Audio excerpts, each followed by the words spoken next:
Nəyə görə bəzən sərhəd qoyarkən özümüzü günahkar hiss edirik?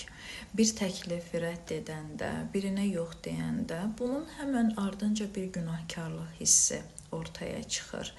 Görəsən məndən incidimi, bəlkə heç yox deməsəydim, deyəsən lazım olduğundan çox sərt davrandım, düşüncələrə qapılırıq. Ondan sonra içimizdə adını belə qoya bilmədiyimiz duyğular, zehnimizdə qarışıq düşüncələr yaranmağa başlayır.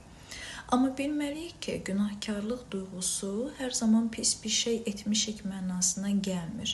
Bəli, içimizdə narahatlıq, o günahkarlıq duyğusu yarana bilər, amma bu bizim vicdanımızın səsi deyil. Sadəcə, bugün biz beynimizin vərdiş etdiyindən daha fərqli davranmışıq deyə həmin duyğular ortaya çıxıb.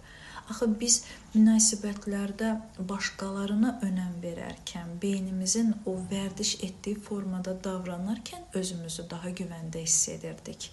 Bugün fərqli davrandığımız üçün sanki bu dəyişimi beynimiz bizim üçün risk hesab edir. Təbii ki, bu münasibəti də biz əvvəlki münasibətlərimizdən öyrənmişik. Hər zaman qarşımızdakı insana öncəlik verirdik, onun istəklərinə, ehtiyaclarına əhəmiyyət verirdik. Özümüzü isə arxa planda saxlayırdıq və bu formada özümüzü daha güvəndə hiss edirdik.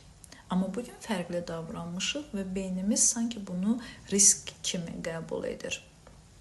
Yaxşı, bəs bu duyğu ilə necə yaşamalıyıq? Necə bacarmalıyıq? Bu günahkarlıq hissindən necə qurtula bilərik?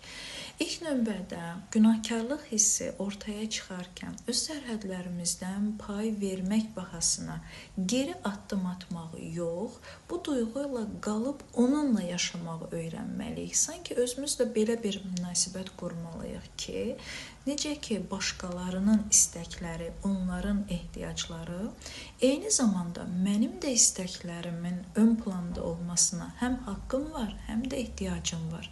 Bu mənim dəyişimimin bir parçasıdır. Mən bu perioddan keçməliyəm. Beynimiz necə ki, əvvəlki formada vərdiş etmişdi və biz bu cür davranırdıq, ona vərdiş etmişdi. Artıq yeni üsullara da vərdiş edə bilər və mən həyatımı bu formada davam etdirmək məcburiyyətində deyiləm. Yeni vərdiş formalarımı özümə, eyni zamanda beynimə də qazandıra bilərəm.